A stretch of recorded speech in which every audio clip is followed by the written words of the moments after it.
नमस्कार। आज आपण एक मिठाई बनवणार आहोत। त्यासाठी मी 2 कप दूध पावडर, थोडेसे काजू घेतलेले आहेत, अंदाजे पाव किलो असतील, थोडंसं आपण पिस्ता घेतलेला आहे, थोडंसं तूप घेतलेलं आहे आणि मिल्क मेड घेतलेला आहे।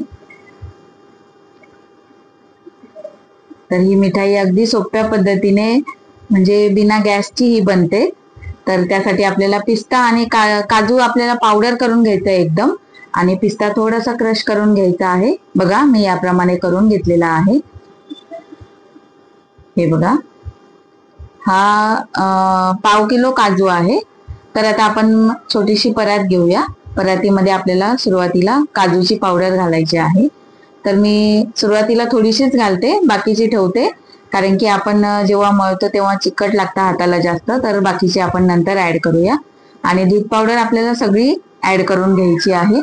ह्याच्यामध्ये आता आपल्याला मिल्क मेड, एक तो छोटा डब्बा जो मी दाखवला तो संपूर्ण आपल्याला याच्यामध्ये टाकून घ्यायचा आहे आणि याला हलक्या हाताने व्यवस्थित असं मळून घ्यायचंय आपल्याला।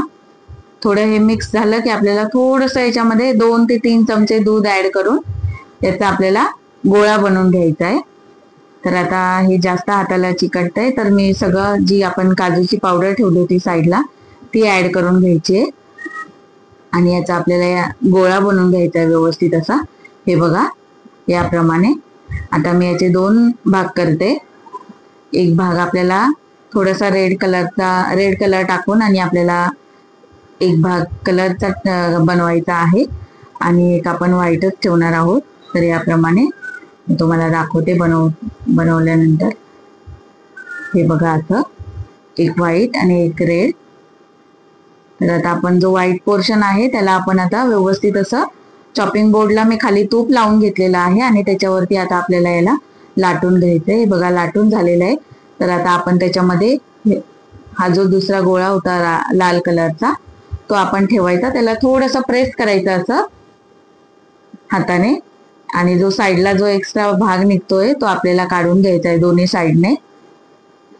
आणि मध्ये आपल्याला हा जो आपण पिस्ता क्रश करून घेतला होता तो पिस्ता आता आपल्याला संपूर्ण याच्यावरती घालून घ्यायचा आहे। तर बघा, आणि आता आपल्याला याला व्यवस्थित असं हलक्या हाताने याला रोल करून घ्यायचंय। बघा याप्रमाणे असा रोल मी करून घेतलेला आहे। त्याला मी बटर पेपर मध्ये रॅप करते आणि याला आपल्याला 15 मिनिटापर्यंत फ्रीज मध्ये ठेवून द्यायचं आहे। 15 ते 20 मिनिटं तुम्ही ठेवून द्यायचं फ्रीज मध्ये। तर मी ठेवून देते। हे बघा याप्रमाणे। तर आता मी 15-20 मिनिटानंतर याला काढलं आहे। बघा हा सेट झालेला आहे। तुम्ही अजून थोडंसं, माझ्या मते 30 मिनिट, अर्धा तास तरी ठेवा, कारण की हा कापताना पण आपला म्हणजे हाताला थोडंसं असं चिकटतो। तर मी चाकूने सुरुवातीला कापत होती, पण चाकूने ते जास्त ते चाकूला चिटकत होतं, त्याच्यामुळे मी नंतर दोऱ्याच्या साह्याने याचे व्यवस्थित असे पेढ्याच्या साईजचे असे कट करून घेतले आहेत। तर हे बघा मी तुम्हाला चाकूने जे कापलं होतं तेच तुम्हाला दाखवते, आणि हे जे वरती दिसत आहेत हे बघा दोऱ्याच्या साह्याने कापले आहेत। तर बघा किती छान अशी आपली मिठाई परफेक्ट अशी तयार होते। तर आवडलं असेल तर लाईक करा, शेअर करा आणि सबस्क्राईब करायला विसरू नका। खूप छान लागते, टेस्टी लागते ही मिठाई। नक्की तुम्ही ट्राय करून बघा। गॅसची गरज नाही, काहीच नाही, झटपट होणारी अशी ही मिठाई आहे।